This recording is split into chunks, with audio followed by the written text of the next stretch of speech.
A bike chain Oh, bike chain. for a bike that never turned up.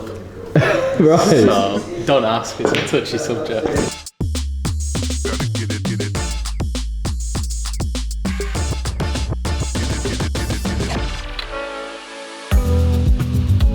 This week we are talking all about marketplaces. Whether it's Amazon, eBay, Etsy, Shopify, Gumtree and the rest, particularly over the last 18 months of COVID, these platforms have been skyrocketing in popularity, more so than ever before.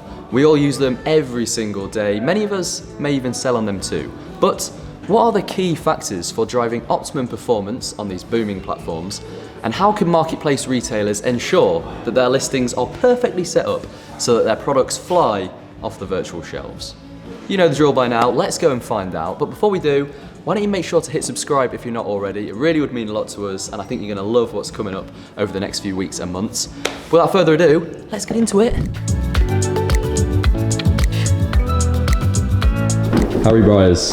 Hello. The man I want to speak to. How are you doing today? Yeah, I'm well, thank you. How are you? Good, mate, good. Sit down. I want to talk to you all about marketplaces. That is on the agenda for this week's vlog. First and foremost, talk us through your role here at Journey Further. What do you do? My day-to-day role kind of boils down to a couple parts. It's obviously helping brands sell more on marketplaces like Amazon, eBay, Etsy. In terms of what that actually means, it's everything from logistics, product development, product selection, organic content, advertising, really anything that goes into building a marketplace business. What are some of the most common errors that you find with listings and ads that are some of the first things that spring out to you? Well, of course, the ultimate goal for most brands is to generate money and to make profit. There's sort of two things that go into that from a marketplace perspective. You need to be searchable, so you need to be getting your product in front of the right people at the right time when they're searching for the right things.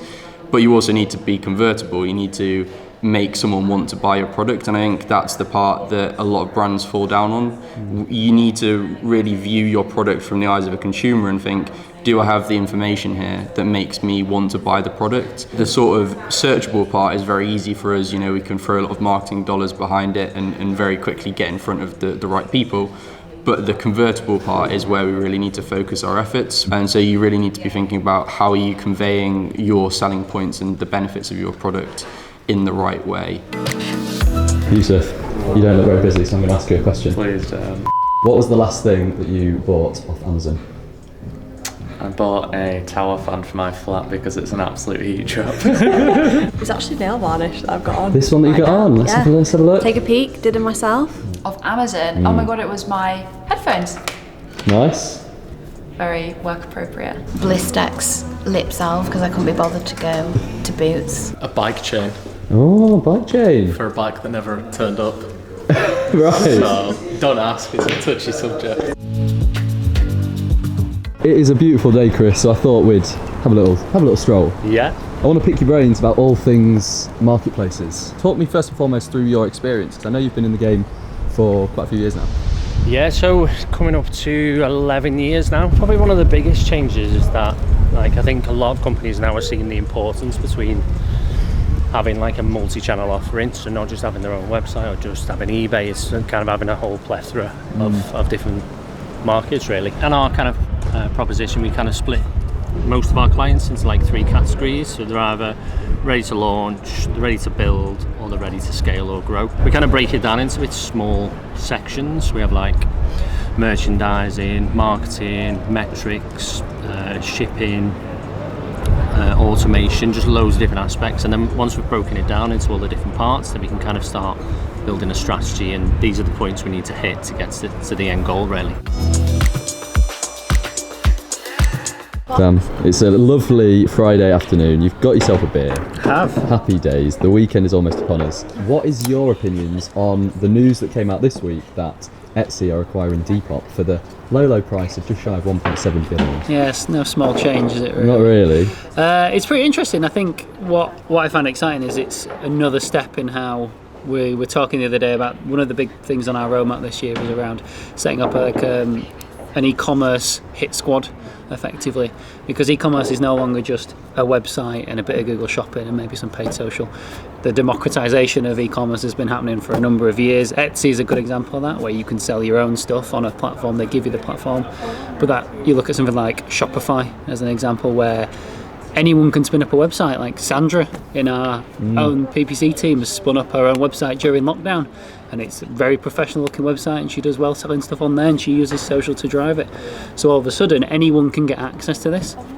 And you look at, it's just gone in November, the Singles Day did $6 billion in live streamed revenue, which is really insane. Like live streaming product sales, it's nothing potentially new. Like home shopping channels have been around for a while, but moving that onto TikTok or moving that onto a platform all of a sudden opens up. It's not just single kind of tracks for e-commerce anymore. There's all these different areas where you can sell your product in platform, on your own platform, on somebody else's platform. So it's an exciting world, and it seems like it's only going to go further and further in the future.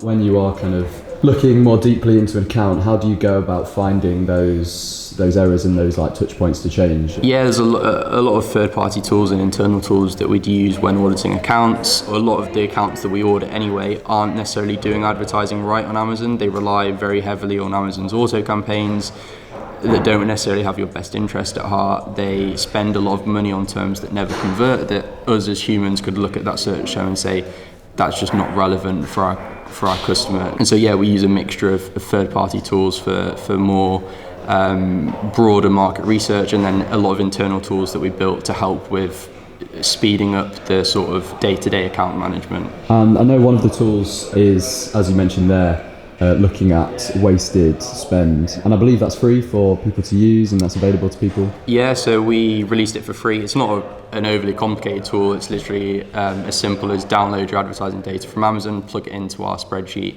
It will highlight how much wasted spend you've had. So when we say wasted spend, we mean advertising money that you've spent that has never generated any return. The tool is really simple to use. There's a video on the article that shows exactly how to use it. You can use it in about 5 minutes. You can set it up to run every month, so you can be tracking, are you getting better at it? Are you getting worse? Does it differ depending on if you're in various Amazon markets? Do some of your campaigns maybe in the UK work a lot better than they do in Europe from that perspective? Where you may not have the local translation knowledge to understand what search terms are we actually appearing for, a tool like that can be really useful. Amazing. We will put the link to get that tool just here. And I've been asking a few people this. What was the last thing that you bought on Amazon? So I don't know if it was the last thing that I bought, but it's the best thing that I bought recently, or rented, shall we say. It was the Robots movie. I don't know if you've ever seen it when you were a kid. Yeah. It would have been this headset actually. Well, I can't claim it as mine, but someone in the office ordered me these. I ordered a few books for my Kindle. Very boring answer, I'm afraid. I actually don't know. It was only a few weeks ago. I think it was boring household stuff. Toilet roll. Love it. In bulk? Yeah.